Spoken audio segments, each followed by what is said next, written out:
Friends, ઘણા લોકોના માઇન્ડમાં એવું હોય કે સ્ટેન્ડ નખાયા પછી ઈસીપી લઈ શકાય, કારણ કે સ્ટેન્ડ ગમે ત્યારે ડિસ્પ્લેસ થઈ જાય, મગજમાં જતું રહે કે બીજી જગ્યાએ શિફ્ટ થાય.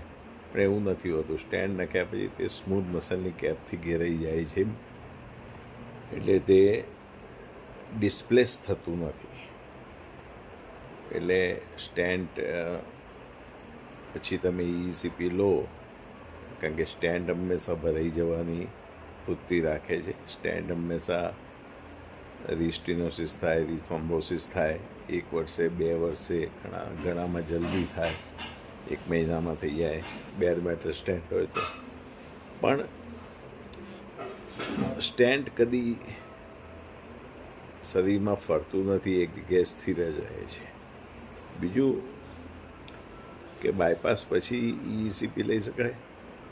તો યસ, બાયપાસ પછી હાર્ટ વીક પડી જતું હોય છે, અને પર્ટિક્યુલર ડાયાબિટીક, કાર્ડિયોમેટાબોલિક પેશન્ટ્સ, કિડનીના પેશન્ટ્સમાં ઈસીપી આશીર્વાદ રૂપ ટ્રીટમેન્ટ તરીકે ઉભરીને આવી છે.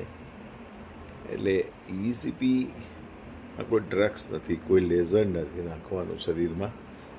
જેમ કે ESMRથી તમે ટ્રીટમેન્ટ લો તો એ FDA અપ્રૂવ નથી. તે એન્ડોથેલિયલ સેલ્સને નુકસાન કરે, હાર્ટના આર્ટરીઝના. છતાંય એક કંપનીએ બનાવી છે, અને 50 જોરશોરથી કરે એટલે ચાલે રાખે. પરંતુ ઈસીપી એક એવી મોડાલિટી છે કે આખા વર્લ્ડમાં વપરાય છે. હું હમણાં સિંગાપુર કોન્ફરન્સમાં હતો, તો સિંગાપુરમાં પણ ઈસીપીના સેન્ટર્સ છે. US, યુરોપ, સાઉદી બધે જ છે. તો ઈસીપી સ્ટેન્ટ પછી પણ, બાયપાસ પછી પણ લેવાય, અને બાયપાસ અને સ્ટેન્ટને પ્રિવેન્ટ કરવા પણ લેવાય. પણ ઈસીપીના અમુક ક્રાઇટેરિયા હોય છે કે ભાઈ આટલી વસ્તુ ના હોય તો જ ઈસીપી લેવાય.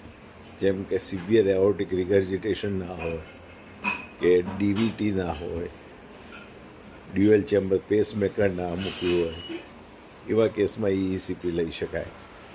તેમજ તમને સિવિયર એટ્રિયલ ફિબ્રિલેશન હોય તો ઈસીપી ન લેવાય. એટલે કહેવાનો મતલબ એ છે કે ઈસીપી સિવિયર વાલ્વ્યુલર એઓર્ટિક રિગર્જિટેશનમાં એવોઇડ એટલા માટે કરવામાં આવે કે તેનાથી જે હાર્ટનું પમ્પિંગ વધવું જોઈએ તે ન વધે, કારણ કે કાર્ડિયક આઉટપુટ ન વધે. એટલે